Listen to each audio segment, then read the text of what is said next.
Rise and shine. Pour yourself a cup of coffee and tune in to Good Morning Aurora. News, weather, and really cool interviews. Monday through Friday from 8 to 9 a.m.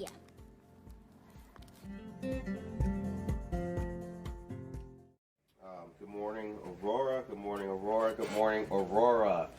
We have a great episode today for you guys. We are joined with local author Shawna Echols. So good morning to you. Hey, holla, claps. But before we get into our interview, we do have news to tell you guys about and some things to talk about. Very important stuff, my friends. So the CAN Network is having a coat drive that's going on tomorrow, Thursday. New or slightly used coats, you can donate those, especially for kids. Those are going to be very helpful. Java Plus, which is at 1677 Montgomery Road, is the drop-off location. The 19th of December, Faith Lutheran will be hosting their annual church nativity scene. There's even going to be a petting zoo. How about that? Goats and rabbits and the whole thing. Guests are invited to take their own nativity scene pictures, and the public is invited to that. Admission, parking, and refreshments are free. Shout out to Faith Lutheran. There is an important race going on for township. The primary is in February of next year, with the election on April 6th. So for those of you consciously woke people, the fight is not over. You still got to get out there and vote. There's a lot of candidates that are running that are very good. Candidate for supervisor, the supervisor's race candidate is Alex Arroyo, running against Mr. Bill Ketching. And then there's the clerk position and trustee positions as well. We had Bonnie Kunkel on for an interview, and she's running for trustee, so that was really good. So get out there and vote, y'all. Vote. Make sure you do that. All right. Register your business by December 31st. In the age of COVID-19, the need for highly accurate communication and life safety data has never been more critical. With that in mind, the General Business Registration Ordinance by the City of Aurora requires all entities conducting business within city boundaries to register with the City of Aurora. By registering your business, you are contributing to the continued success and safety of your employees, patrons, and fellow businesses. The registration process is fast. The link is a bunch of gobbledygook that I won't read to you. I'll just post it for you guys. Make sure that you dig it and register your business. It's the law, y'all. It's the law.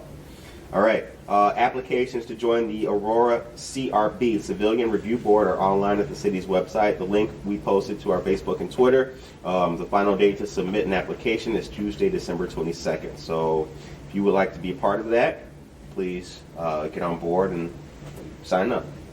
And last but not least, Wesley and Flowing Forth United Methodist Churches, Temple Benai in Israel, Israel, in Aurora.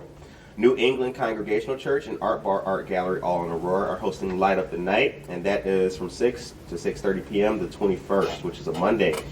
Using the hashtag Aurora Light Up, community organizations, faith communities, and nonprofits are coming together, picking a location, bringing candles, and standing together in unity and silence for 30 minutes.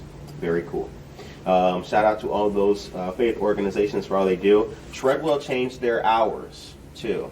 I wanted to tell you all about that. I was with much consternation. I went there and they weren't open. And I was like, oh shit, what's TW? But yeah, the hours are now 8 to 3. So if anybody, if y'all sad like me, we can cry together early in the morning. All right, and that is all for the news today. So now we get into our interview. It's my morning place to get coffee. I know, right? Yeah. It's so sad too, because before today, I think the last 4 times I saw you was there. Mm-hmm. You know what I'm saying? I'm always going there to get my coffee in the morning. Yeah. It's like, I can't go in the morning. I know. It's a nice place. You bring the puppy with you? Of course, because there's one place that let me do it. So. Yeah, nice. And she's my baby. So for those who don't know you, and those just tuning in, let us know who you are and where you're from. I'm Shawna Echols. I'm from Aurora. Okay. Started in Chicago, but then I came to Aurora to avoid bullying. So. Avoid bullying? Yeah. Yeah. So then kind of grew up here for ever. Oh, wow. So I've been here since. So. Right. Aurora's home. Yeah, it feels good. It feels good in the city, and it's a lot less of especially the hecticness of like Chicago and all that kind of stuff, the hustle and bustle. Yeah, having been in Chicago for 4 years, it's a lot better here. Right. At least in my opinion, I love Chicago and I love cities, but it's a little bit quieter because it has like the small town vibe. Yeah. But it's still a city, so. Right, yeah. I mean, you still got the brr of the buses and all that, the blaring noise. The sirens going Get by. out of the way, jerk! Exactly. Yeah, but then you got like chill, nice, pretty birds on the river. The train that goes by. So, living here in Aurora now, and we know the downtown scene pretty good. What do you like most about Aurora? I love the community about Aurora. At least something that I've realized since I've been here for so long. I've realized that the people are very supportive of each other, at least from what I've experienced. Because, like I said, I was bullied, so I mean, I had to find where I belonged, and I found it in Aurora. I found a community of writers and authors and editors and just people that are creative in general. Right. And I didn't even find that in Chicago. So. Yeah, I think that one of the things that makes creativity spark and sprout in Aurora is that like nobody, or all the people here have like a contributing sense. Like the downtown is there for people to add their art to it, contribute, help build it up and everything. You don't see that in a lot of cities. I lived in Naperville before I moved to Aurora, and it was hard to make friends. You know what I'm saying? You saw the paint on all the buildings and everything. That was remarkable to see. Yes, that's right. Yep, that is right. So you live downtown.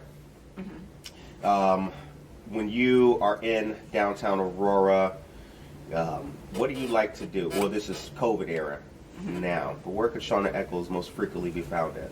Which is hilarious because as a writer, I'm inside all the time. So like I was so happy because of Purple, because I could go there on my days off and get coffee and just sit there and write. Now because of COVID, it's mainly just grab your coffee and run. Right. So it's a lot of what I do is come out, get what I need, and go back in and just sit there and write all day. You write all day? When I'm not working. I have a full-time job, and then whenever I get time off from my job, like lunch breaks or just off from the clock, then I'm writing. I'm literally writing all the time. Who are some of your favorite authors? Sherilyn Kenyon, which it's like people sort of know about her, but she's a fantasy romance. Okay. Fantasy romance author, a little supernatural. I love the supernatural stuff about it. So I've always been fantasized. I've been amazed by that. I can't talk today. I cannot talk. We knew today. fantasy was in there somewhere. Yeah, Right? fantasy's in there. Yeah. So. Is that your favorite genre? Like the romantic fantasy side? Yes. Yep. Yes, I think I started off reading Fahrenheit 451 and just like a bunch of fiction. I think my favorite that I was forced to read was Lord of the Flies. It was so well written. Like you could see everything that was going on. You felt like you were there. Right. Which is something that got me really into trying to be more descriptive. But Sherilyn Kenyon I discovered when I was 12. And I kind of just stuck with her ever since then. Okay. So now it's sort of like the thing is I have to have all of her books. Right. So. Right. Is there a desire on your part to like write? The reading her work and what we're talking about, did it make you like step your game up with writing? Yeah. So every time I read one of her things, it makes me step it up a little bit, considering the fact that hers are mainly character driven, at least in my opinion. I realized that characters actually bring a lot of the story because it's people interacting with each other. Right.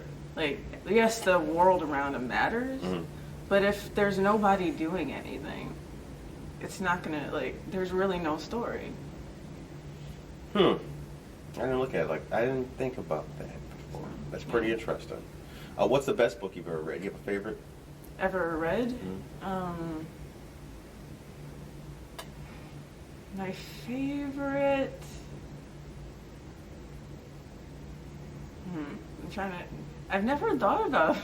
Really? Yeah, because I've just always read all of her books.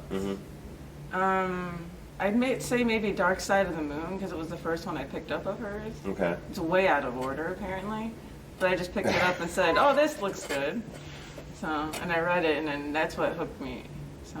How long have you been writing? I've been writing since I had the ability to. In early days. Yeah, so it's. I don't know if you want to hear how it started. Oh, I do. No, yes, I was going there next. Yeah. Oh, okay. But it was just.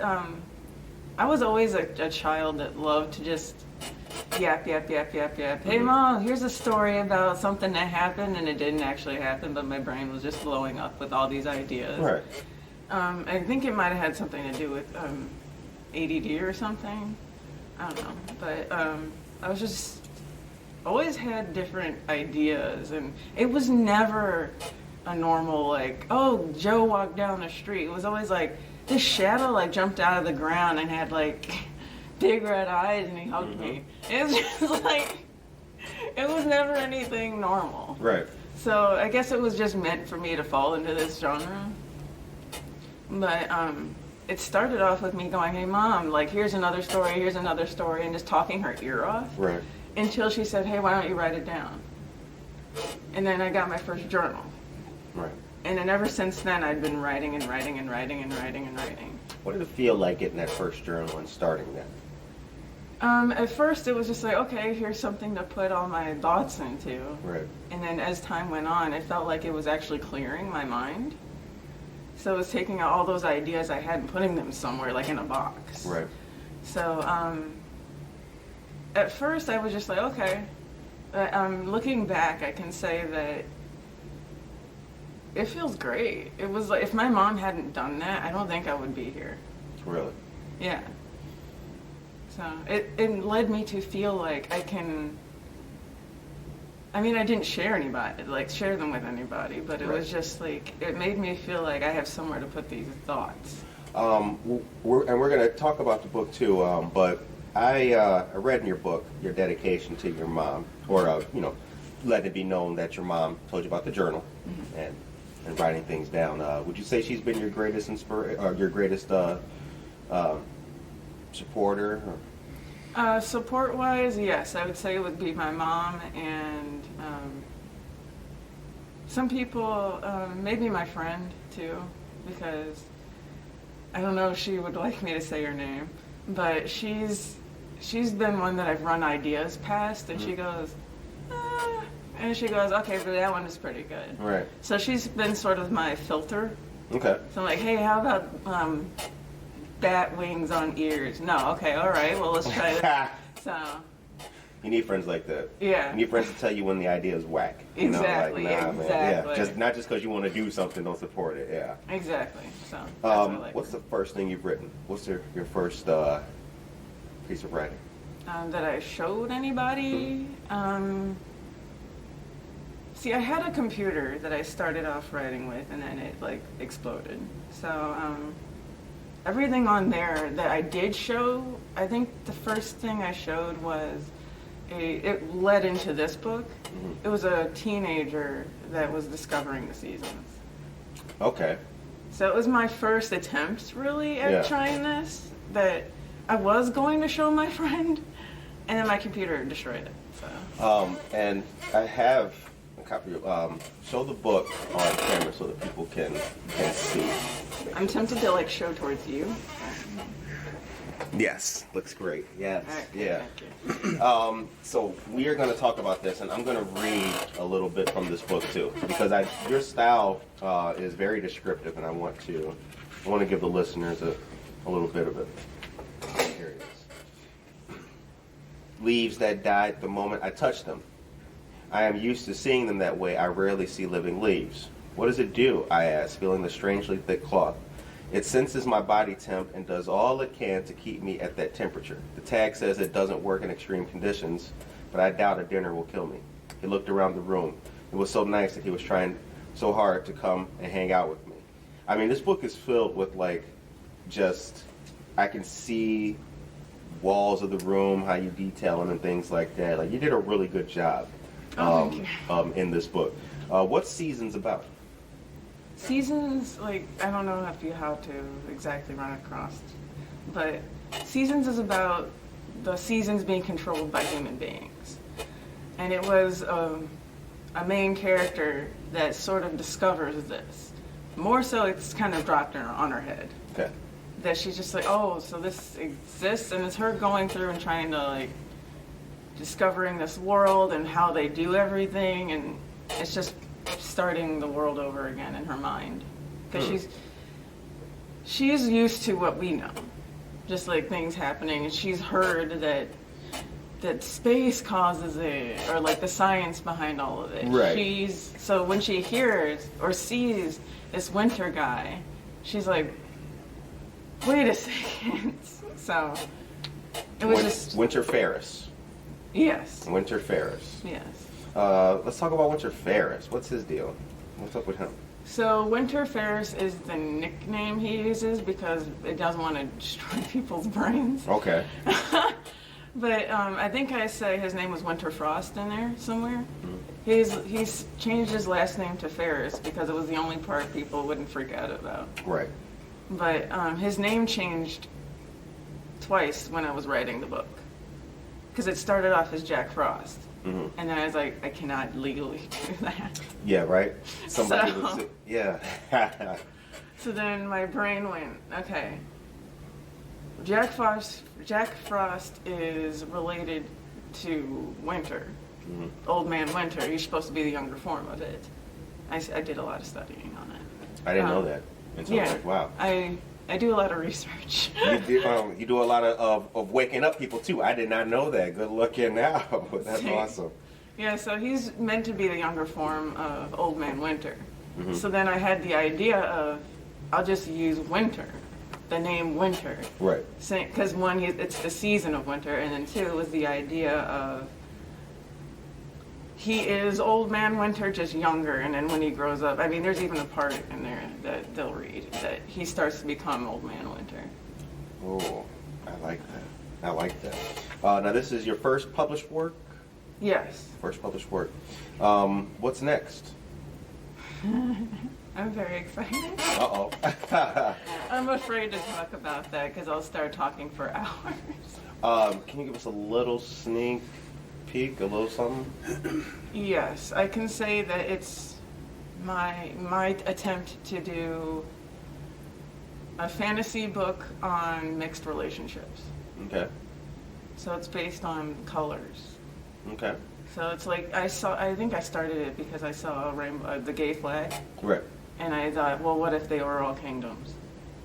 So I'm trying to not keep talking about it. Okay, yeah. I can go for forever on this stuff. Since you've been writing, did it help against bullying? It helped a lot. How so? So much. How so? It's a little sad, but I didn't have the typical imaginary friend that everyone had. Mm-hmm. Mine were characters that I created. So I would always, I think I might have in one of my old journals where I'm having text conversations with my old characters. Mm-hmm. And it would just be me writing their name and then what they said and then me responding to what they said. Right. So it was just sad young me saying, oh, like something bad happened today. And then the character would respond and say, don't worry, you actually matter. Right. So it's me, I guess my brain trying to like regulate how I was feeling and why nobody seemed to like me. And then being like creating someone that actually did like me. Mm-hmm. So sounds really sad. When you, one of the things I like about, your energy and how you present yourself, being a writer and author, is that you seem to be the kind of person who is easy to know, easy to get along with, and you really take your experiences and you share them, and your method just so happens to be through writing. Is that a fair statement, would you say? I would say that's perfect. Yeah. So I tend to stick toward, it is writing, but it's like the fantasy side of it, because I guess I've never really been fond of real life. What's wrong with real life? It's the idea of we all experience it every day, and it's the idea of you can walk out your front door and it's a 50-50 shot of if you'll go back in or not. Right. And it's one of those things where in order to survive real life, suspending belief sometimes makes it more able to handle it. Like the idea, back in the day, people would say that God moved the sun in this direction because of I didn't do something right. Yeah, yeah. So it's sort of like that. It's basically saying, oh, it's snowing today because winter sneezed. Right. And it's better than saying, I'm so cold and I don't want to sit here and deal with it. Right. What's wrong with society? There's a lot wrong. Society sees people that are different. Doesn't matter what you're different about. Like being different colored skin, having a growth, or just an eye that's lower than the other one. Right. Society sees them as freaks. Sees us as freaks. Like even just having a disability that people can't see. Right. You're a freak. But the thing is, none of us are normal. So, but like people look at you like you're strange because you wear something different. Right. Or people look at you like you're strange because you're in love with someone you shouldn't be in, or you shouldn't be in love with. Has social media made that worse, or has it not had any effect on it at all? I think social media has made it worse for the one reason that it's everywhere. And it's just like, you can paint something and stick it on a wall, and nobody will, the majority of the world won't see it. So you can put on your own hatred wherever you want. Mm-hmm. But social media, putting up your hatred there, the whole world is seeing that. Right. So it's just, I think it's made it worse because more people are seeing it, and thus it's increasing it. Mm-hmm. So it's making it okay to disagree with people, or that sounds bad. It's making it okay to be a bad person. Right. Or to just be like, I don't tolerate you because you're different, and these people agree with me, thus I am correct. Now this doesn't apply to seasons, but as an author, you may have an opinion of it. What's the censorship handle that kind of thing? Would that make it better if those kind of ideas and voices and all that were silenced? What's your opinion of censorship and things like that? What's my opinion of it? Mm-hmm. So I think it's gone overboard. I have to say I think it's gone a little overboard, mm-hmm. but I do think some things do need to be censored. Right. So I personally censor myself when writing. I don't like in the current one there is going to be a little bit of blood and stuff, but it's not. Hell yeah! When does it drop? What's the date? But it's I don't agree with the whole if you talk about something that society doesn't agree with, it shouldn't be put out. That I don't agree with. Right. Okay. So even if it's goes against whoever's at president at the time, or just if it goes against a belief system, mm-hmm. it should still go out there because it's a view on it. Right. And sometimes seeing that view on it will make you stronger in your own beliefs. So it's more so strengthening who you are versus me saying, oh, I can't see that because I'm sheltered. So I feel like sheltering through censoring writing will end up blocking a lot of people from growing up. Right. What's the importance of censoring yourself? And the way I do it, it's just so the story can be told correctly and they're not being blocked by what I say. So if it's like, I've started trying to find a way, because if my character's supposed to curse, of course they're going to curse. But I have it in a way where I don't want the person to read it and be like, because my mom does that.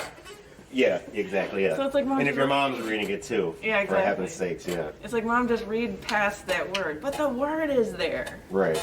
It's like, Mom, grow up. So in order to get people like her to read it, I still have curse words, but I get creative about it. Right. Or instead of saying like ass or whatever that, another bad word, as I say acid. Okay. Especially in this book, it's acid and God. Instead of saying God, it's gray, because it's a color-related book. Aha, gotcha, right. So I've started flipping the curse words with colored words. That's pretty creative. So I'm gonna use, next time, you know what, I'm gonna do that. Instead of calling people MF, or I'm gonna call them, I don't know, yellow boy or something like that. Yellow boy. Why are you calling me that? Like, don't worry, the other word is worse. Exactly. Tell us about the publishing process. What was it like getting this published? What difficult. Really? Okay. Yeah, I think that's why a lot of people have a hard time doing it. But the publishing place I chose, which is Page Publishing, I can say it's both. It's like a mix of self and regular publishing. Okay. Because they did everything, but I had more of an opinion than I would have had if I went through traditional publishing. So, because I heard that with traditional publishing, you can't choose your own cover and all that. You can't? No, they choose for you. Like in my school, I learned from he wrote Strangers. Okay. I learned from him, and he said that he didn't get to pick his covers.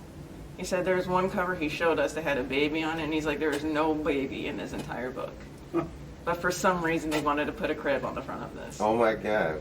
So he's like, I had no choice on this one, so. For all you authors out there, that's something to think about, yeah.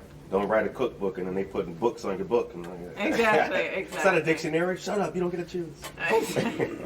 How long did it take, the whole process and everything like that? Like when you got the book done and submitting it and all that kind of stuff, is that? Between getting it done to getting it published, I think it took about a year. Wow. So it took quite a while. Right. Which I was surprised because it was so short that I didn't think it would take that long. But I get now that I work in now that I work in publishing, I know why it takes so long. Why? Because there's so many different cogs working in the background. There's like 3 editors that work on one project, and then they send it to another editor, and then they work on it again, and then they send it to the person and say, hey, is this okay? If not, then what do you want us to put back in? And if not, then they have to get approval from everybody. So there's emails going back and forth. There's editors going over it 100 times, and there's formatting. There's all the work that goes into making the covers. And not only that, but trying to pay the author. It's like trying to get all the information, trying to get the legal stuff together. It's a lot more busy than I thought. That's amazing. That's amazing.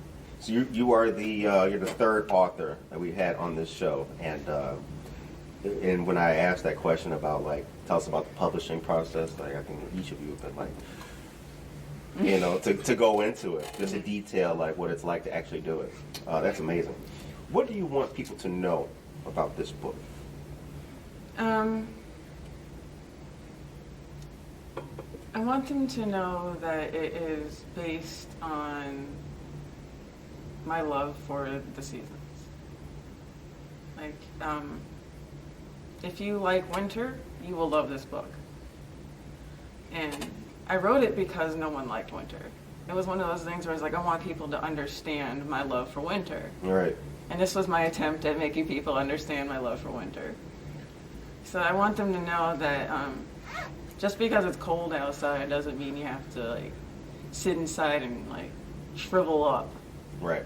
Like actually go out there and enjoy life. You can still live. You can still live and enjoy life. What's the best part about winter? The snow.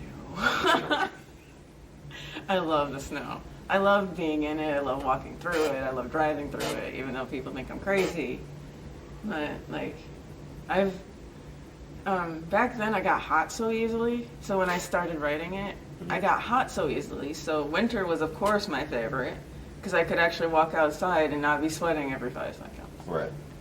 I have to admit, there's nothing prettier in any of the seasons as winter when the snow is fresh and like the trees are barren, no leaves, but then everything's covered in snow. So it's just like a snow winter land of just foresty. And it's like glittery. Yeah. Oh, that's great. Like if you did this, the way the light hits it, it's so beautiful. Yeah, like a 7:03 a.m. kind of sunlight, like bing, right exactly. through. Yeah, it is nice.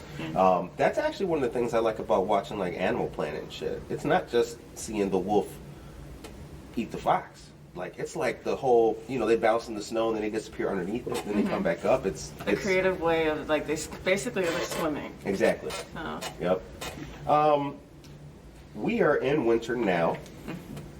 There's no snow on the ground. It's also the only season where the majority of the people are happy because of all the different, like the holiday. How it's just like one right after the other. It's the only season that really has the bing, bing, bing, bing, bing like that. That's an interesting fact. I didn't even realize. You're right. Yeah. So. You got whammer after whammer in the winter season. That's right. And then New Year's hits, winter still. Right. And everyone's like, yay, drinking. Yeah. Just hugging each other, just having a good old time. Yeah. For all of you people out there who like champagne, popping your champagne in the snow on the ground and then getting your drinks, that's a lot of fun. That's a lot of fun. I used to live downtown, and I had a couple of New Year's Eves, like, outside. Nice, when there was snow on the ground. This was one thing I tried to put in the book, was the feeling of being outside for a long time and like the tingle you get on your skin. Yeah. And then walking inside and then how your whole body just feels like it's been hugged. Yeah, as it like slowly kind of moves through you and everything. See, I wear glasses. So like when I come back in, like I have, I can't see immediately because they fog up. That sucks so bad, but I do know what you mean. I love winter time too. I'm sorry about that. Yeah, problems with 4 eyes. You are listening to Good Morning Aurora, second largest city's first daily news podcast. We're glad to be joined by author Shawna Echols. So we've got another book coming out that you're working on. When do you think that'll be out? It'll most likely be out next year. Okay. So maybe at the end, maybe winter next year. Considering the fact that it takes so long for one, I'm almost done writing it. Right. And then I have to go through the long process of getting it published again. So.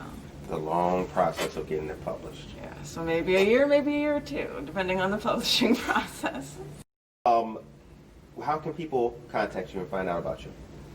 And I have a blog Okay. that I can send to you if you would like. All right, shout it out here too. Oh, ShawnaEchollsAuthor.com. Okay. It is a blog where I write shorts, or I've written tales that I'm not going to publish. Okay. That I put up every week, once a week. And I have an Instagram, which is also Shawna Echols Author. Okay.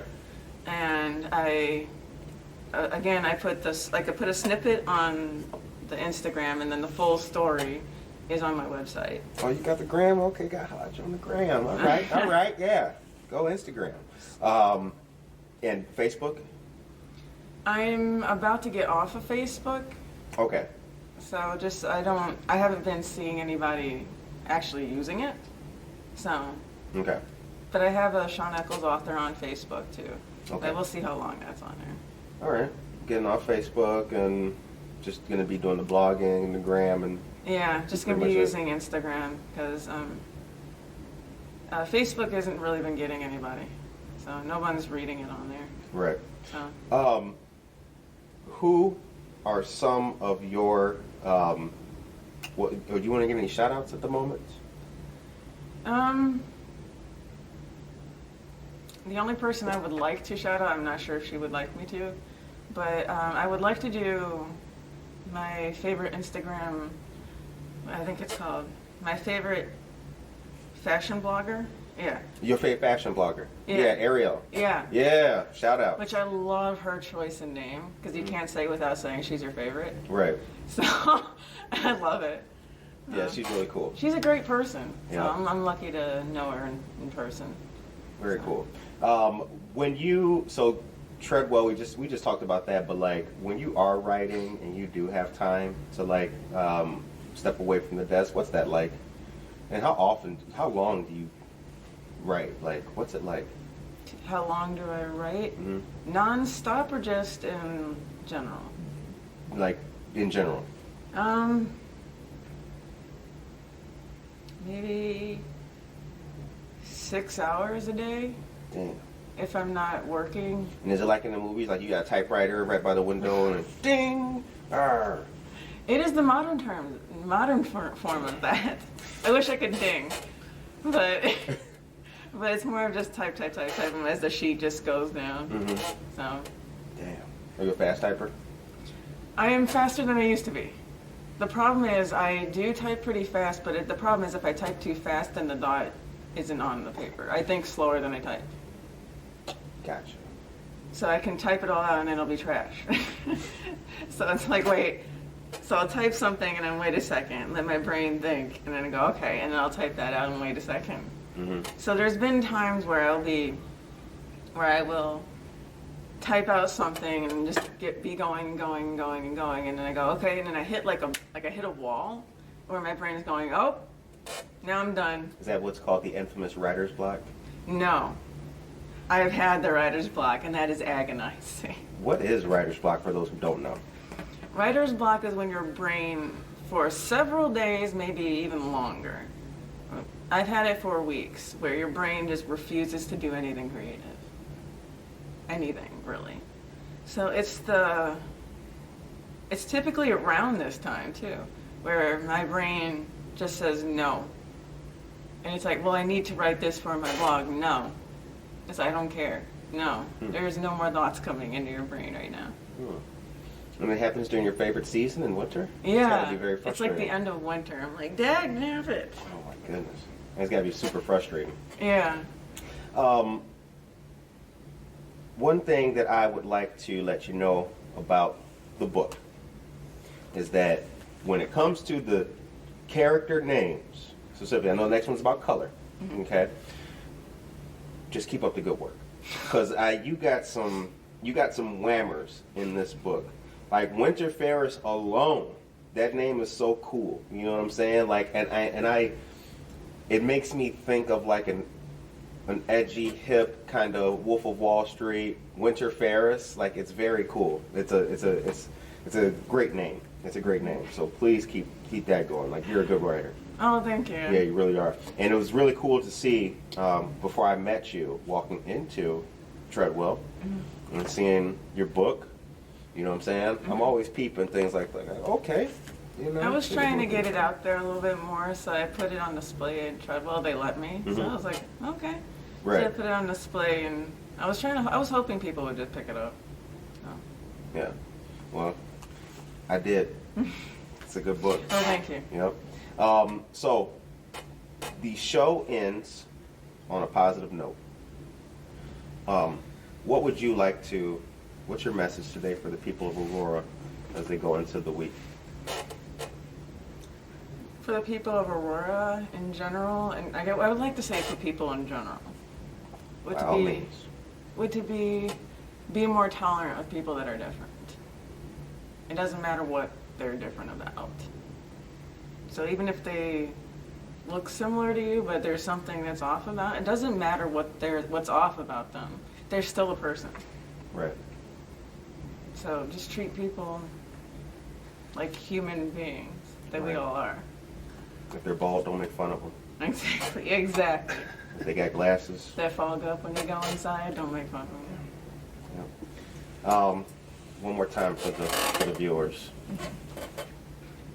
Bam. Seasons. So this was a great interview. I appreciate sitting down with you. chopping it up. Yeah. So on behalf of the second largest city's first daily news podcast, this was a great episode with Shawna Echols. We really appreciate you very much. Thank you for having me. And we wish you the very best success in the new book. Thank you. All right. And on behalf of us to you, peace.